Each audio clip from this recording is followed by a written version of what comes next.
Pendant longtemps, Carla Bruni a été racontée comme une image avant d'être écoutée comme une voix. Une silhouette de podium, une chanteuse à la guitare discrète, puis une première dame arrivée à l'Élysée dans un mélange rare de glamour, de curiosité médiatique et de défiance politique. Nicolas Sarkozy, lui, avait déjà construit sa légende publique, celle d'un homme pressé, combatif, clivant, obsédé par l'action et par la conquête. Leur couple, né dans une séquence spectaculaire de la vie politique française, n'a jamais été seulement une histoire privée. Il a immédiatement appartenu au décor national. Le titre semble annoncer une confession explosive. Pourtant, à ce jour, aucun élément public fiable ne permet d'affirmer que Carla Bruni aurait livré une révélation secrète et définitive qui renverserait à elle seule l'histoire judiciaire ou intime de Nicolas Sarkozy. La vérité la plus forte, la plus dérangeante peut-être, se trouve ailleurs. Dans la manière dont l'ancienne première dame a progressivement transformé son soutien en prise de position publique, puis en symbole d'un couple entré dans une zone de turbulence judiciaire et médiatique sans précédent. Nicolas Sarkozy fut président de la République française de 2007 à 2012, selon la biographie officielle de l'Élysée, et son mandat a durablement marqué la droite française par son style, son rythme, ses réformes et sa personnalisation du pouvoir. Mais depuis son départ de l'Élysée, son nom est aussi associé à plusieurs affaires judiciaires. L'affaire dite des écoutes, l'affaire Big Malion, le dossier du financement libyen présumé de la campagne de 2007, puis l'affaire Takieddine. La trajectoire de l'ancien chef de l'État est ainsi passée du pouvoir exécutif au prétoire, de l'hyperprésidence à la procédure. Dans ce contexte, Carla Bruni n'est pas restée une épouse invisible. Elle a parlé par fragments, par gestes, par chansons, par messages courts, par apparition publique. En avril 2025, elle expliquait que, avant Nicolas Sarkozy, elle n'était pas dans une logique d'engagement, avant d'ajouter qu'elle avait changé d'avis tout d'un coup. Cette phrase, apparemment intime, éclaire peut-être mieux que n'importe quel slogan ce qui s'est joué depuis. Non pas la révélation d'un secret unique, mais l'installation d'une fidélité visible dans un moment où l'image de son mari est contestée par la justice, les médias et une partie de l'opinion. Le choc ici n'est donc pas une phrase cachée, il est dans la contradiction. Carla Bruni, artiste issue d'un monde de liberté individuelle, s'est retrouvée au centre d'un récit judiciaire et politique qui ne cesse de la rattraper. Nicolas Sarkozy, ancien président réputé pour sa maîtrise du rapport de force, a connu des condamnations historiques, dont une peine de prison dans le dossier libyen, prononcée en première instance en septembre 2025. Et le couple, autrefois symbole de modernité mondaine, est devenu l'un des miroirs les plus sensibles de la France contemporaine. Celle où la célébrité, la politique, l'amour, la justice et la défiance publique se mélangent. Ce reportage ne prétend pas inventer une confession. Il reconstitue, à partir d'éléments publics, la vérité que Carla Bruni laisse apparaître, celle d'un homme qu'elle continue de défendre, d'un couple soumis à l'épreuve des tribunaux et d'une ancienne première dame qui, en voulant protéger l'intime, s'est retrouvée elle-même aspirée par le bruit de l'histoire. Une rencontre entre deux mondes, la chanteuse, le président et l'Élysée. Avant Nicolas Sarkozy, Carla Bruni appartenait déjà à l'imaginaire public. Elle n'avait pas besoin de l'Élysée pour être reconnue. Née dans une famille italienne aisée, passée par la mode internationale, devenue ensuite chanteuse à succès, elle avait bâti une identité singulière.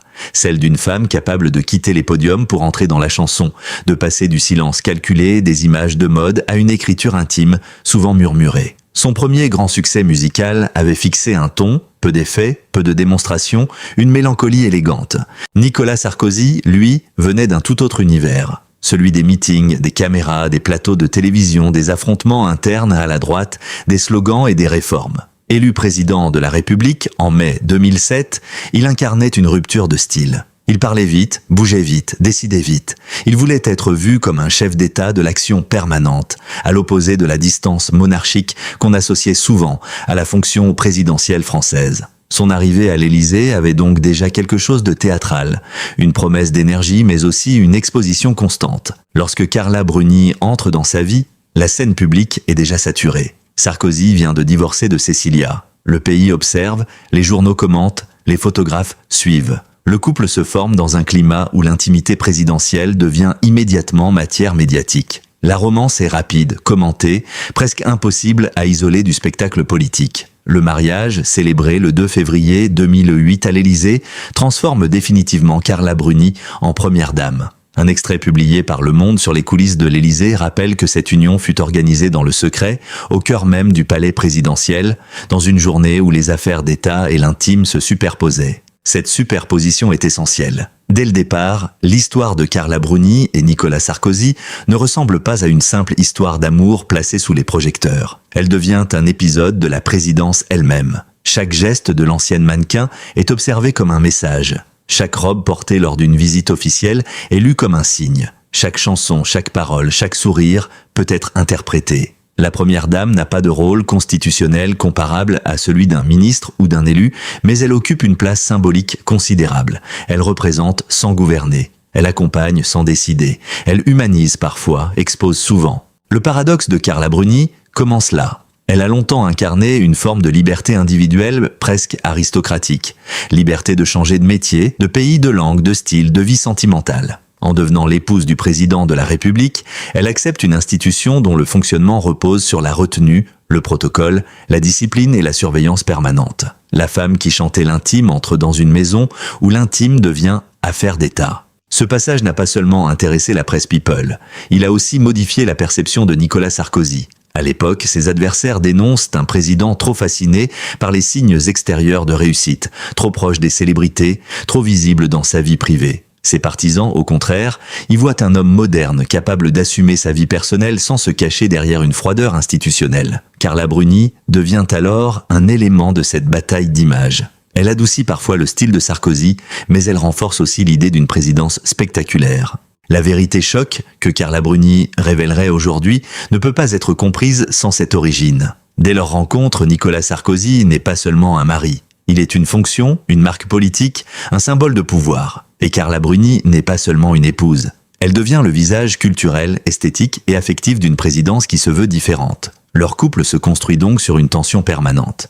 Aimer un homme que tout le monde juge, défendre un mari qui n'existe jamais tout à fait séparé du personnage public. Pendant le mandat, Carla Bruni apprend à habiter cette tension. Elle accompagne Nicolas Sarkozy lors de déplacements officiels, reçoit les regards étrangers, supporte les comparaisons, les caricatures, les commentaires. Le public attend d'elle à la fois de l'élégance, du silence, de la loyauté et de la simplicité. Exigence impossible. Trop présente, elle est accusée de chercher la lumière. Trop discrète, elle est soupçonnée de calcul. Trop artiste, elle paraît frivole. Trop première dame, elle paraît avoir renoncé à son indépendance. C'est souvent ainsi que la culture médiatique enferme les femmes liées au pouvoir. Elles deviennent des surfaces de projection. Carla Bruni n'échappe pas à ce mécanisme. Pourtant, son cas est particulier parce qu'elle possédait déjà une célébrité antérieure. Elle ne sort pas de l'ombre grâce à Nicolas Sarkozy. Elle arrive avec sa propre histoire, ses propres chansons, ses propres contradictions. Cela rend leur couple plus fascinant, mais aussi plus fragile médiatiquement. Deux récits publics se rencontrent, celui de l'artiste libre et celui de l'homme politique conquérant. La période élyséenne donne au couple une image de puissance. Mais cette image contient déjà les germes du conflit futur, car plus la scène est haute, plus la chute éventuelle devient spectaculaire. Un ancien président n'est jamais un justiciable ordinaire dans le regard collectif, même lorsqu'il doit l'être devant la loi. Une ancienne première dame n'est jamais une épouse ordinaire quand elle se tient à ses côtés, devant les tribunaux. Le passé institutionnel amplifie tout. La fidélité, la colère, la peine, le soupçon. Après 2012, lorsque François Hollande succède à Nicolas Sarkozy, Carla Bruni quitte le rôle de première dame. En apparence, elle peut redevenir chanteuse, mère, artiste, figure mondaine. Nicolas Sarkozy, lui, quitte l'Élysée mais ne quitte pas vraiment la politique. Il reste une référence pour une partie de la droite, un personnage consulté, commenté, redouté ou regretté. La défaite présidentielle ne met pas fin à sa présence, elle change seulement sa forme. Le couple entre alors dans un autre chapitre. La lumière n'est plus celle du pouvoir en exercice, mais celle des retours possibles, des livres, des entretiens, des procédures judiciaires. Carla Bruni ne se tient plus seulement aux côtés d'un président. Elle se tient aux côtés d'un ancien président poursuivi, condamné dans certains dossiers, relaxé ou appelant dans d'autres. La nuance devient indispensable. Le récit médiatique aime les verdicts simples. La justice, elle, avance par qualification, recours, dossier distinct, degré de juridiction. C'est dans cette zone complexe que se construit la nouvelle image de Carla Bruni. Elle ne révèle pas soudainement qui était Nicolas Sarkozy. Elle révèle, par sa présence, ce qu'implique le fait d'aimer un homme dont la vie est devenue un champ de bataille judiciaire. Elle montre que, pour elle, le mari et l'ancien président ne se séparent pas facilement. Elle montre aussi que la loyauté conjugale, lorsqu'elle s'exprime au contact des affaires publiques, devient elle-même un acte public. Après l'Élysée, la justice, le pouvoir rattrapé par les dossiers, la sortie de l'Élysée aurait pu ouvrir une période d'apaisement. Elle a plutôt inauguré une longue séquence judiciaire. Nicolas Sarkozy n'a pas été seulement un ancien président commentant la vie publique ou publiant ses mémoires. Il est devenu l'un des personnages centraux d'une série d'affaires qui ont profondément transformé son image. Pour comprendre la place de Carla Bruni dans ce récit, il faut d'abord mesurer la nature de cette transformation.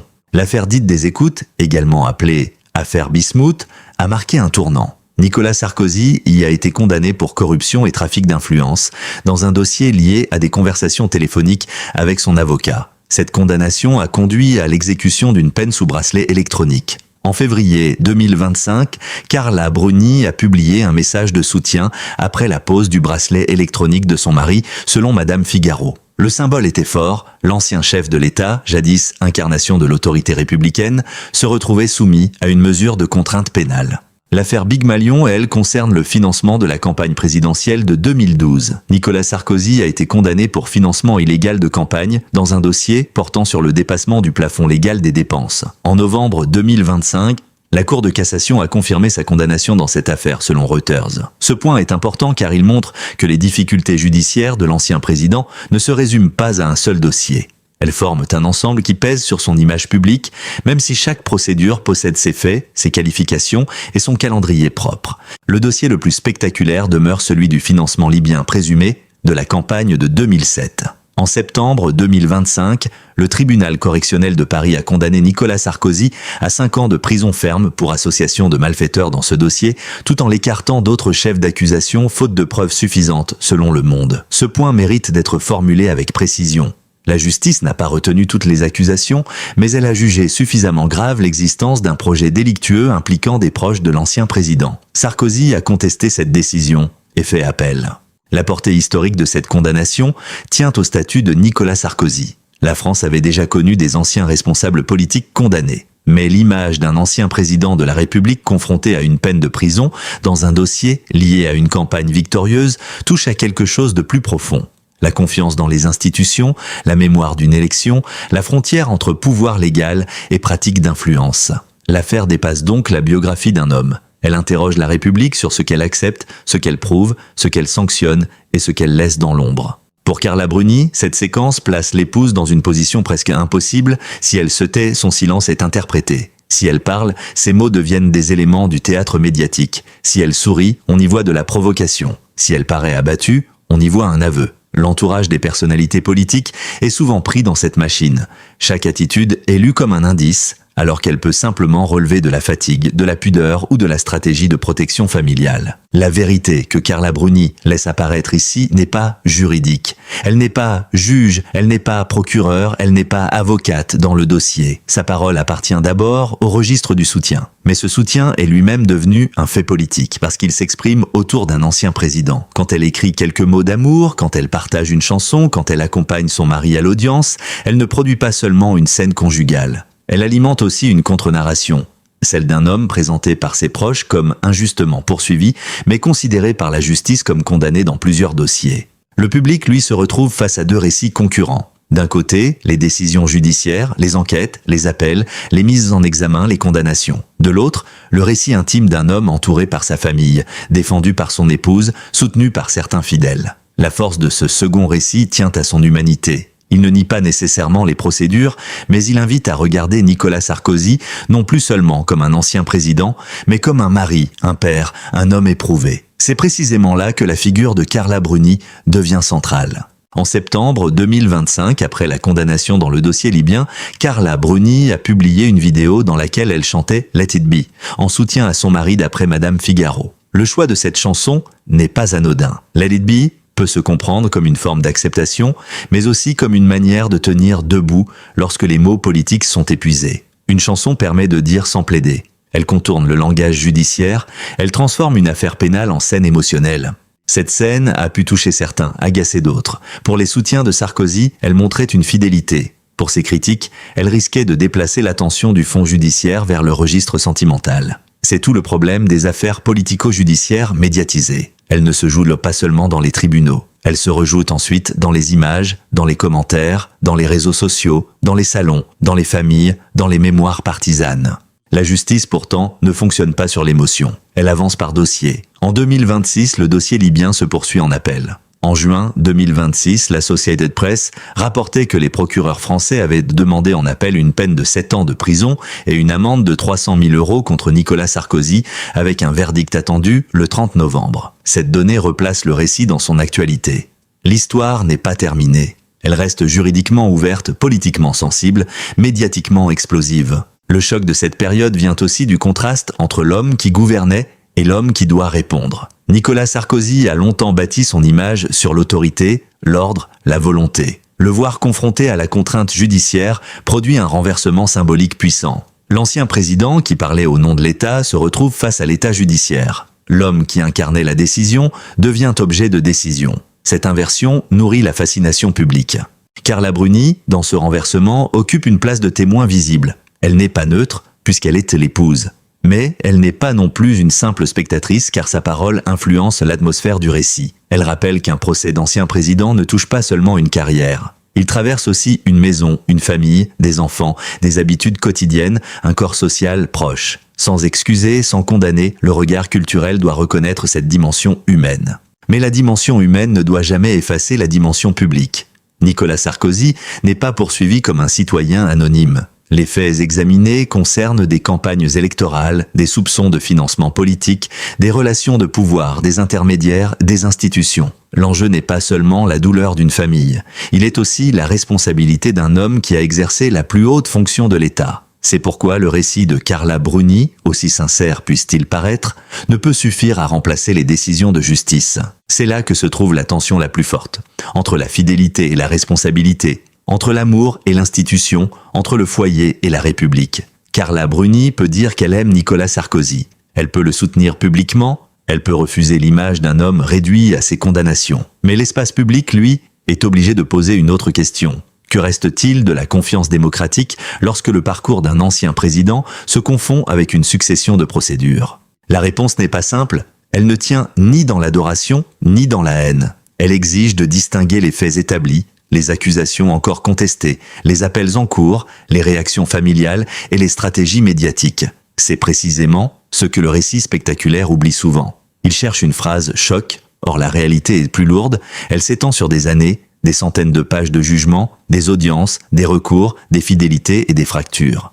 Carla Bruni de la déclaration d'amour à l'affaire Takieddine. Si Carla Bruni a révélé quelque chose, ce n'est pas sous la forme d'une confession brutale, c'est plutôt par accumulation. Une phrase sur l'engagement, une photo, une chanson, une présence au tribunal, un message de soutien, et puis surtout une implication judiciaire qui a modifié sa propre position dans l'histoire. En avril 2025, lorsqu'elle confie qu'elle n'était pas portée vers l'engagement avant de rencontrer Nicolas Sarkozy, Carla Bruni ne parle pas seulement d'un mariage, elle raconte une mutation. L'artiste indépendante, l'ancienne mannequin, la femme habituée à se mouvoir dans des cercles cosmopolites, reconnaît que cette rencontre a déplacé son rapport à la durée, à la fidélité, peut-être même au combat. Dans le langage d'un reportage, cette phrase vaut comme une clé. Elle dit que Nicolas Sarkozy n'a pas seulement changé sa vie sociale, il a changé son idée de l'attachement. Cette idée d'attachement revient constamment dans ses gestes publics. En mars 2025, elle partage un message de soutien autour de l'expression « Le temps des combats », reprise du titre d'un ouvrage de Nicolas Sarkozy,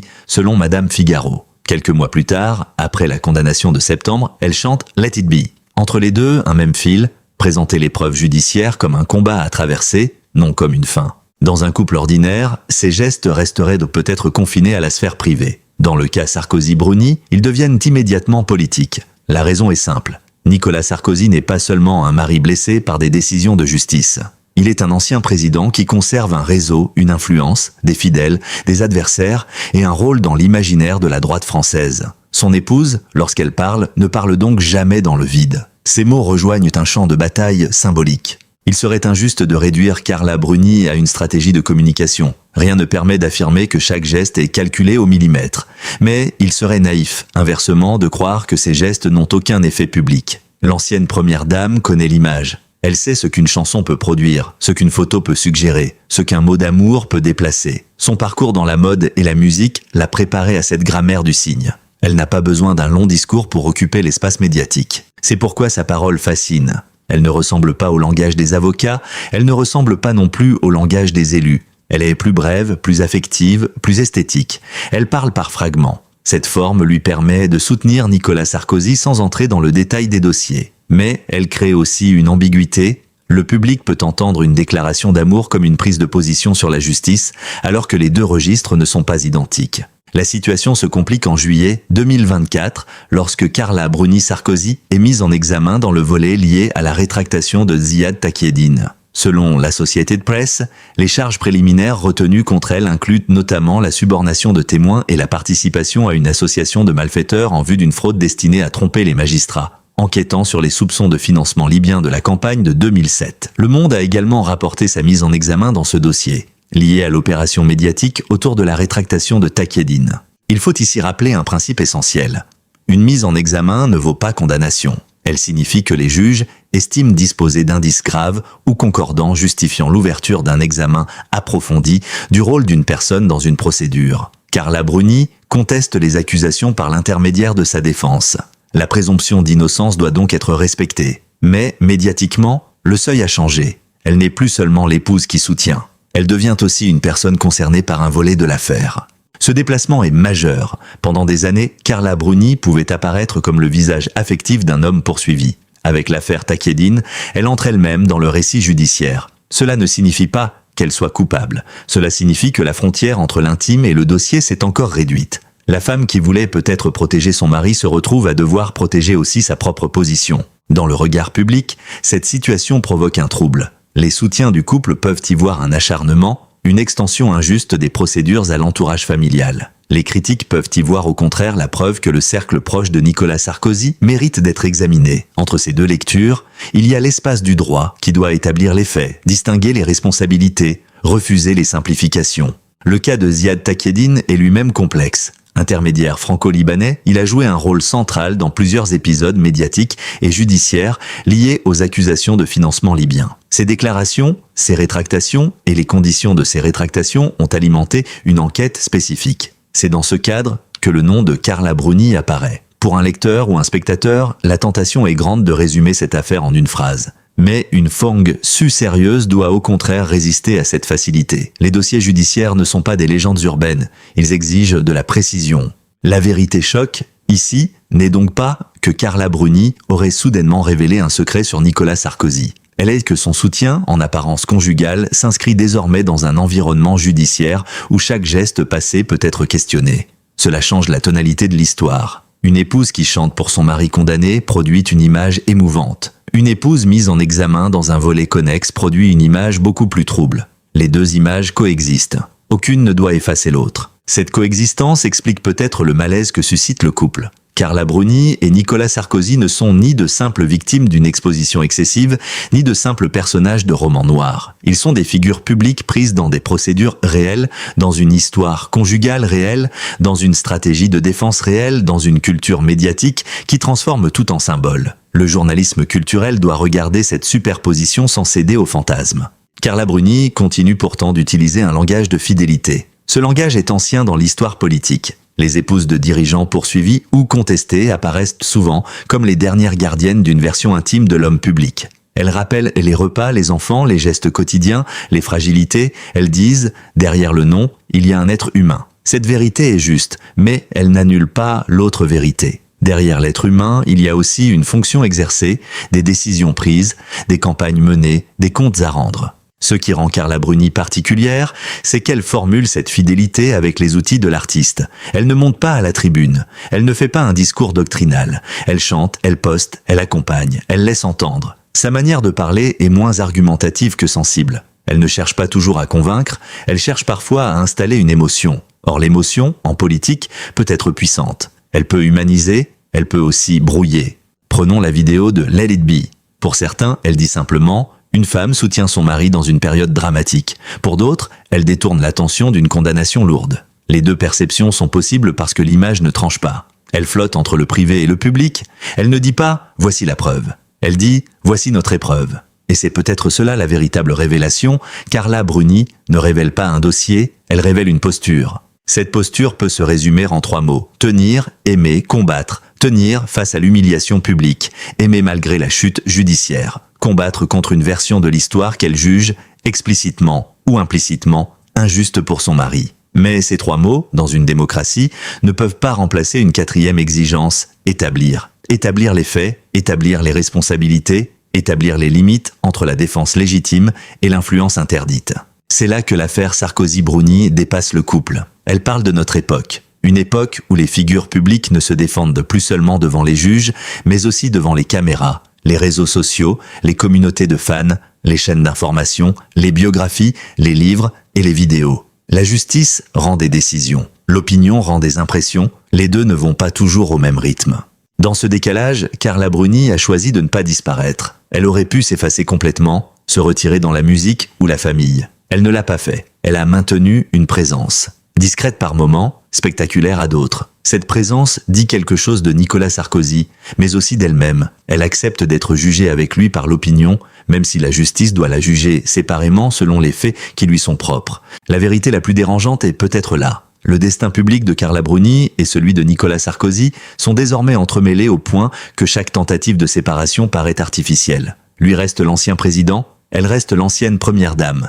Mais depuis les affaires, ils apparaissent aussi comme un couple défensif, soudé dans la tempête, exposé à la critique, incapable de revenir complètement à une vie privée ordinaire. Ce que révèle vraiment l'affaire Sarkozy-Bruni, amour, pouvoir et mémoire nationale. À mesure que les années passent, l'histoire de Nicolas Sarkozy et Carla Bruni cesse d'être seulement une histoire de célébrité. Elle devient une histoire de mémoire nationale. La France ne regarde pas ce couple comme elle regarderait n'importe quel couple célèbre. Elle y voit une époque, la fin des années 2000, l'hyperprésidence, le mélange du politique et du people, la fascination pour la réussite, la vitesse, l'argent, la rupture, la communication permanente. Nicolas Sarkozy a incarné cette époque plus que tout autre responsable français. Son style a déplacé les codes de la présidence. Il a assumé une visibilité personnelle plus forte, une parole plus directe, une présence médiatique constante. Ses admirateurs y voyaient une modernisation. Ses adversaires y voyaient une désacralisation. Carla Bruni, en entrant à l'Élysée, a cristallisé ce débat. Elle a porté au pouvoir une aura culturelle et internationale, mais aussi une dimension de spectacle qui dérangeait une partie de l'opinion française, attachée à une certaine réserve présidentielle. Aujourd'hui, ce même mélange de politique, de célébrité et d'intime revient sous une forme plus sombre. Les images de glamour ont été remplacées par les images de palais de justice. Les voyages officiels ont cédé la place aux audiences. Les chansons d'amour sont entendues dans l'ombre des condamnations. Le couple n'a pas disparu. Il a changé de décor, et ce changement de décor oblige à relire toute l'histoire. La question centrale n'est pas seulement « Nicolas Sarkozy est-il coupable ou innocent dans tel ou tel dossier ?» Cette question appartient à la justice, avec ses procédures et ses degrés de recours. La question culturelle est différente. Comment une société regarde-t-elle la chute judiciaire d'un ancien président qu'elle a élu ? Comment sépare-t-elle l'homme public de l'homme privé ? Comment reçoit-elle la fidélité d'une épouse lorsque cette fidélité s'exprime face à des décisions de justice ? En octobre 2025, Nicolas Sarkozy a été incarcéré à la prison de la Santé après sa condamnation dans le dossier libyen, devenant le premier ancien président français moderne à connaître une telle situation, selon l'Associated Press. Il a ensuite été libéré sous contrôle judiciaire après moins de 3 semaines, dans l'attente de l'appel, toujours selon l'Associated Press. Cette séquence a produit un choc symbolique considérable. La prison, même brève, transforme l'image d'un ancien chef d'État. Elle inscrit dans la mémoire collective une scène difficile à effacer. Pour Carla Bruni, cette période a dû être l'une des plus lourdes. Là encore, il ne s'agit pas d'imaginer ses pensées ni de dramatiser sa vie privée. Il suffit de constater la violence objective de la situation. Un mari ancien, président incarcéré, des caméras, des commentaires, des procédures, des enfants, une famille, une image publique scrutée à chaque étape. La pression est considérable. Mais la compassion humaine ne doit pas empêcher l'examen démocratique. Les deux peuvent coexister. C'est précisément ce que le couple Sarkozy-Bruni oblige à apprendre, la nuance. On peut reconnaître la difficulté personnelle d'une épreuve judiciaire sans nier la gravité des faits examinés. On peut respecter la présomption d'innocence dans les dossiers en cours sans oublier les condamnations définitives dans d'autres affaires. On peut entendre l'amour d'une épouse sans confondre cet amour avec une preuve. On peut critiquer une stratégie médiatique sans déshumaniser ceux qui la portent. Dans l'espace public, pourtant, la nuance est souvent la première victime. Les partisans veulent un martyr, les adversaires veulent une chute morale complète. Les réseaux sociaux veulent une image simple, Carla Bruni en épouse fidèle ou Carla Bruni en complice supposé, Nicolas Sarkozy en homme injustement poursuivi ou Nicolas Sarkozy en symbole d'une république abîmée. La réalité résiste à ces portraits figés. Cette résistance est au cœur du reportage. Nicolas Sarkozy n'est pas seulement un ancien président condamné. Il est aussi un acteur politique qui continue d'exister dans les réseaux de pouvoir, dans les conversations de droite, dans les livres, dans les souvenirs d'une partie des électeurs. Carla Bruni n'est pas seulement une chanteuse ou une épouse. Elle est une ancienne première dame dont la parole publique peut encore produire un effet. Leur couple continue donc d'agir dans l'imaginaire national. La vérité choc que Carla Bruni dévoile, si l'on garde cette expression, n'est pas un secret de coulisses. C'est une vérité de comportement. Elle ne se désolidarise pas. Elle ne renie pas. Elle ne s'éloigne pas au moment où l'image de Nicolas Sarkozy se dégrade. Elle assume une fidélité qui peut être vue comme admirable, problématique, stratégique ou simplement conjugale. Cette fidélité est devenue sa réponse publique. Mais cette réponse laisse une question ouverte. Jusqu'où peut aller la fidélité lorsqu'elle touche à des affaires publiques ? Une épouse a le droit de soutenir son mari. Une citoyenne a le droit de contester ce qu'elle considère comme une injustice. Mais lorsque cette épouse est aussi une ancienne première dame, et lorsqu'elle est elle-même mise en cause dans un volet judiciaire, le soutien change de nature, il devient un élément de l'affaire, non par culpabilité automatique, mais par exposition. C'est pourquoi l'histoire Sarkozy-Bruni n'est pas seulement française. Elle parle d'un phénomène plus large. La personnalisation extrême du pouvoir contemporain. Les dirigeants ne sont plus seulement évalués sur leurs décisions. Ils sont regardés dans leur famille, leurs amours, leurs fragilités, leurs goûts, leurs maisons, leurs amis. Cette personnalisation peut rendre les responsables politiques plus humains. Mais elle peut aussi brouiller la frontière entre responsabilité publique et émotion privée. Nicolas Sarkozy a largement participé à cette évolution. Son style politique assumait la présence du « je ». Carla Bruni, par sa célébrité, a renforcé cette dimension. Aujourd'hui, le couple paie aussi le prix de cette exposition. Lorsque la lumière est choisie ou acceptée dans les années de puissance, elle devient difficile à éteindre dans les années de procès. Le public qui a regardé le mariage, les voyages, les photos et les chansons regarde aussi les audiences, les condamnations et les appels. Reste la question de la postérité. Comment Nicolas Sarkozy sera-t-il raconté dans 20 ans ? Comme un président réformateur et énergique, comme un homme politique majeur de la droite française, comme un ancien chef d'État condamné dans plusieurs affaires, comme une figure tragique de l'hyperprésidence ? Probablement un peu de tout cela. Les mémoires nationales ne sont pas des dossiers judiciaires. Elles mélangent les faits, les impressions, les symboles, les rancunes et les fidélités. Et Carla Bruni, elle restera peut-être dans cette histoire comme celle qui a accompagné la métamorphose du pouvoir en chute, du palais en tribunal, de la chanson en message de défense. Son image est plus complexe qu'au début. Elle n'est plus seulement l'élégante première dame des visites officielles, elle est devenue le visage d'une loyauté éprouvée, mais aussi d'une zone grise, où l'amour, la communication et la justice se croisent. La conclusion ne peut donc pas être brutale, elle doit rester ouverte comme l'est encore une partie du calendrier judiciaire. Au 8 juillet 2026, les procédures liées à Nicolas Sarkozy n'appartiennent pas toutes au passé. Le dossier libyen se poursuit en appel avec un verdict attendu plus tard dans l'année. Carla Bruni, de son côté, reste associée publiquement à la défense de son mari et concernée par le volet Takedine, tout en bénéficiant de la présomption d'innocence.